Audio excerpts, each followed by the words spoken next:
Hello, fellow cycling fans, and welcome to my preview of Stage 6 of the Pyrenees and Stage 5 of Tirreno Adriatico.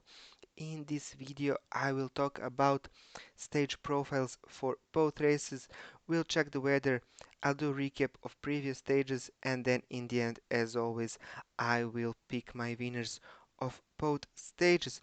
So before we dive into race previews, let's do a quick recap of quite an eventful Stage 5 won by Lenny Martinez in an uphill sprint in front of Clement Champoussin, Matteo Jorgensen, Harold Tejada, Florian Lipovic, Joao Almeida, Brandon McNulty, Ilan van Wilder, Magnus Sheffield, Aurelian Parapantre.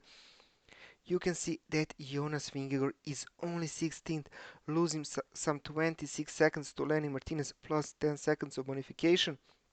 He crashed mid-race. Apparently he had a mild concussion. He was feeling dizzy.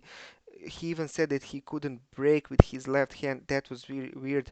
I don't know if he will continue racing, but for sure things don't look that great for Team Visma Lease Bike at this race, even though they have first and second place rider in the GC with Jorgensen, who is now back in yellow in front of Vingegaard. But Lipovic, Almeida, Martinez, they are all still close, and a lot of hard stages still to come. McNulty, Arensman, Champoussin, Tejada, all are looking good to try and challenge Jorgensen if Jonas Vingegaard does not start the following stages.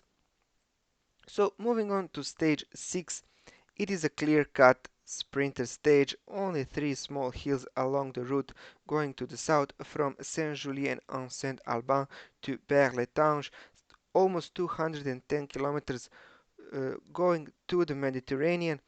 And finally, it is once again a stage for sprinters. As you can see here, the final 5 kilometers are completely flat, almost no elevation gain whatsoever. The weather will be nice, let's say like that, some 9-10 degrees Celsius throughout the day. Hopefully no rain. We can see that probably it will rain tomorrow, but after the stage is finished, wind will be from the north or the northwest, some 15 kilometers per hour, but that means that it will be tailwind for the most part of the stage, if not for the whole stage. So maybe some late breakaway attempt can succeed, but I still think that it will be a sprint, bunch sprint. And what do the bookmakers think? Well, of course, Tim Merlier is the big favorite, by far the best sprinter in this field. Mats Pedersen, he looked amazing on those hills and even on longer climbs, but apparently he lost some of his sprint speed, so maybe he can't really challenge for the win. And then we have massive odds for Tobias Lund Andresen, Alberto Dainese, Arnaud Demar, Molano, Genier. Okay, they are all good sprinters, obviously a level below Merlier currently, but maybe they can surprise him tomorrow. So moving on to Tirreno Adriatico, this is a much more interesting stage. 205 kilometers from Ascoli Piceno to Pergola, up and down all day long, as we can see here on the map, near the Adriatic coast, but never really going to the seaside, all in this continental part of Italy. We even have a small loop before the finish in Pergola. So before we take a closer look at the bookmakers odds and the weather, let's do a quick recap of stage 4, won by Olaf Koy in a burn sprint, but it looked all but burn sprint for most part of the stage. Even Filippo Ganna and Ayuso were in a breakaway, but the peloton caught up. Then the second peloton caught them, and we had an surprising barn sprint won by Olaf Koink in the Old Dutch podium in front of Eric Pluimers, Mathieu van der Poel, then Paul Magnier in fourth, Mirko Maestri from the breakaway in fifth. He was caught in the final kilometer alongside William Levy Bloom and Ben Healy, who helped that initial breakaway go all the way to the finish, but they were caught. Andrea Vendrame, once again a great sprint from him, then Ganna, Pitcock, Lonardi, Fiorelli. So it was quite an eventful day, ended up in a barn sprint. In the GC, obviously no major changes. Filippo Ganna still leads in front of Ayuso, Tiberi and Derek G, who at one point in this stage was almost 2 minutes behind, but his part of the peloton caught the leaders and he didn't lose any time. So tomorrow's stage is up and down, and this is final 3 kilometers. As we can see in the final kilometer, we have a really steep ramp, some 10% there before the finishing line.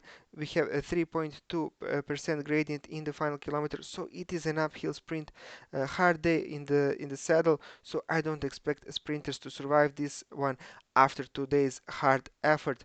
And the weather tomorrow will finally be better for Tirreno Adriatico, really hot, some 16 and 17 degrees, but the wind will be massive, more than 30 kilometers per hour from the southwest, so that means that it will be tailwind throughout the day. So expect a very fast stage.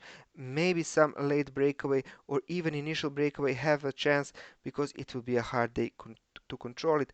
And who are the bookmakers' favorites? Well, Matthew Van Der Poel, I have to agree with them. Looks to be good. He's there or thereabout, but never really winning the stage. Maybe it is a third time lucky for him tomorrow. Then Ayuso, Ghana, Pithog also great in those sprints. Where is Andrea Vendrame? He already won a stage. Why not again? This is something that suits him. So it will be really interesting. I can't wait to watch the Tirreno Adriatico stage. Paris not so much, but it is still an interesting race. Thank you for watching this video. Like it if you enjoy my comments about races. Don't forget to subscribe, hit that notification bell so you never miss a preview of a major one-day race or a stage race. Share this video with your friends who love cycling. Have a great day. I hope to see you tomorrow for my next previews. Bye!